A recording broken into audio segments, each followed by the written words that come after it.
Ngapain kamu mengajak saya ketemuan di sini? Ini kayak tempat kuno dan angker. Aku mengajak kamu ke kampung kuno ini biar nostalgia masa lalu. Dulu leluhurmu ya tinggalnya di sini. Ini kampung apa namanya?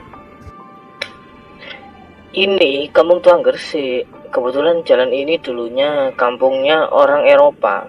Ya leluhurmu. Alah, ngapain juga mengingat-ingatin luhur? Kan sudah beda zaman.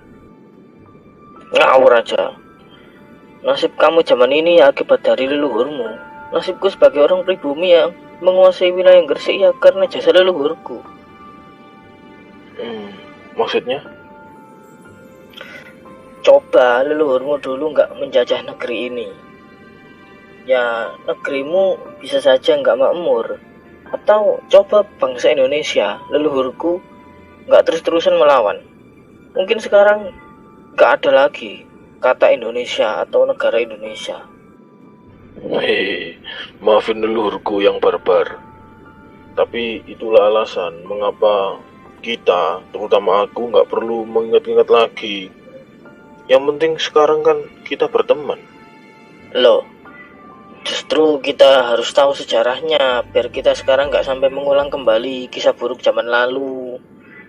Kita jangan sampai mengulang kembali leluhur-leluhur kita yang salah-salah. Iya juga sih. Tapi ya tetap aja aku kurang srek dengan mengingat masa lalu. Maksudnya ya kurang penting lah. Kamu itu pasti selalu mengingat masa lalu. Hanya saja kamu nggak merasakan. Atau kamu hanya merasakan masa lalu yang hanya berhubungan langsung denganmu. Kamu pasti mengingat kisah ketika disakiti gadis yang kamu sukai, atau dimarahi orang karena melakukan salah, atau disakiti orang padahal aslinya kamu nggak salah. Ya pasti kan kamu terus-terusan teringat.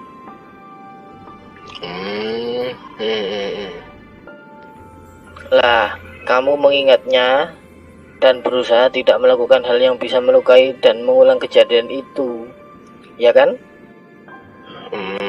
Iya, betul. Sejarah selalu penting bagi orang berjenis apapun dan pekerjaan apapun. Pelatih sepak bola pasti memutar rekaman video permainan musuhnya agar dipelajari, kemudian dicari bersama-sama titik lemahnya, lalu mereka baru bisa menyusun strategi untuk pertandingan selanjutnya. Intinya kan mendata masa lalu, mempelajarinya, disiapkan untuk masa depan. Atau bisa dengan memutar rekaman pertandingan anak buahnya sendiri biar tahu kelemahannya agar jangan sampai mengulangi. Nah, itu mempelajari masa lalu agar jangan sampai mengulang kesalahan di masa depan. Iya, berarti kan hanya di beberapa bidang sejarah itu penting, di beberapa pekerjaan maksudnya. Nah, terus maksud saya begini, bangunan di sekitar sini pentingnya apa? Kan pelaku sejarahnya juga sudah tiada, zaman sudah berganti juga.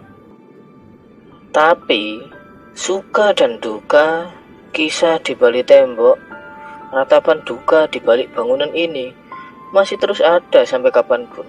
Tak hanya itu, nilai-nilai kehidupan, nilai-nilai yang ada di balik kisah itu pasti akan abadi.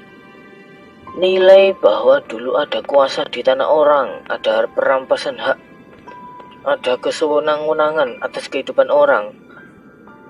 Jangan sampai kita mewarisi nilai itu. Itu yang bagimu. Bagiku, kampung tua ini mewarisi nilai perjuangan, nilai semangat untuk hidup, nilai bahwa meskipun ada penguasa ilegal, kami tetap berkuasa di tanah ini. Kan zaman dulu orang Belanda di Gresik masih kalah kaya dengan orang-orang yang ada di Kemasan, di kampung-kampung tua lainnya. Lalu hubungannya apa dengan bangunan tua ini?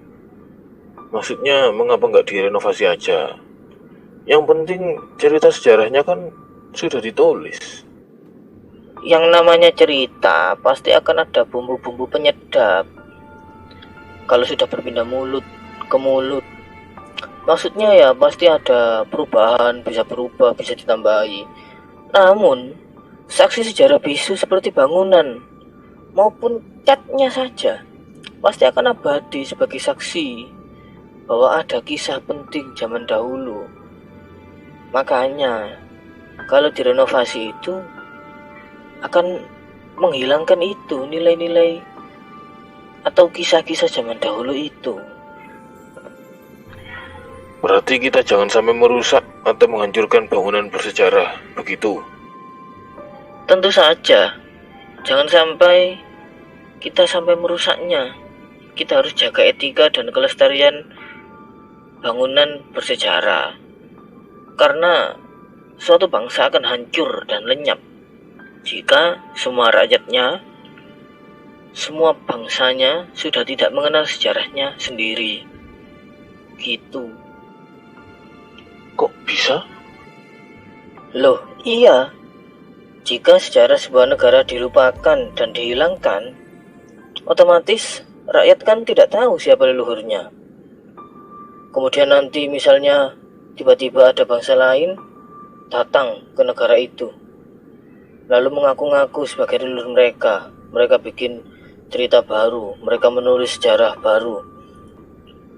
Lambat laun, di masa depan mereka akhirnya percaya bahwa leluhur mereka itu bangsa yang datang itu, bukan leluhur asli mereka yang sudah dihilangkan dari sejarahnya.